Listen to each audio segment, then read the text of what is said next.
One day, maybe sooner, maybe much, much later, you just might, possibly, be able to tweet 280 characters. Or not. We'll see how things go. Eventually. That is what we know about Twitter's surprise decision to raise the character limit from its traditional 140 characters. The decision came as a real surprise. But by the same measure, it was classic Twitter, a timid dipping of its toe into the waters of change that may lead to some change at some distant point over the horizon. Maybe. For me, this pretty well sums up Twitter's dilemma when it comes to product development. More than 10 years after its creation, Twitter remains trapped within a fairly narrow view of what it is and what it should be. It is held hostage by a fear of alienating longtime, hardcore users who seem surprisingly resistant to change, with the result that it must take a fairly conservative approach to any new features.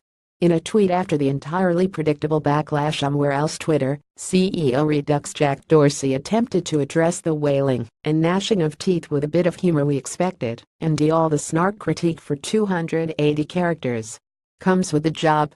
What matters now is we clearly show why this change is important and prove to you all it's better. Give us some time to learn and confirm or challenge our ideas.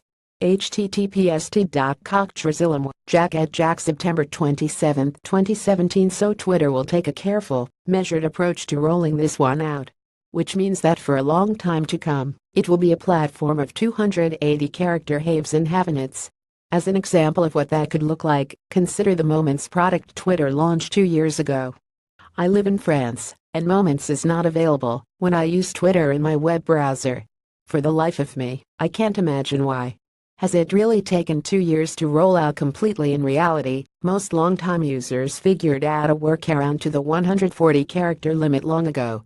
Some started including photos and screenshots of longer texts. Others started doing tweet storms to express longer thoughts. As with the hashtag, it was Twitter's users who dragged the company into evolving.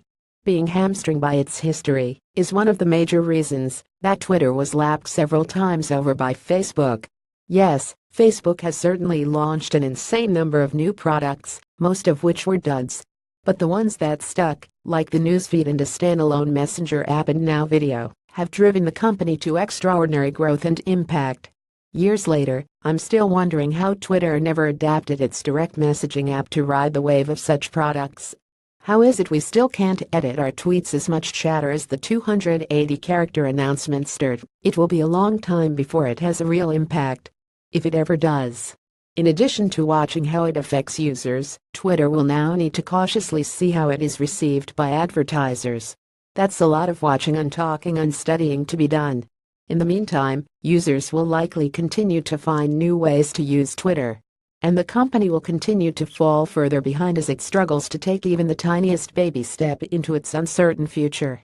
Facebook had to temper its move fast and break things mentality a couple of years ago. But I wouldn't mind if Twitter could find a way to be a bit less precious about itself and maybe be okay with at least making a few cracks from time to time.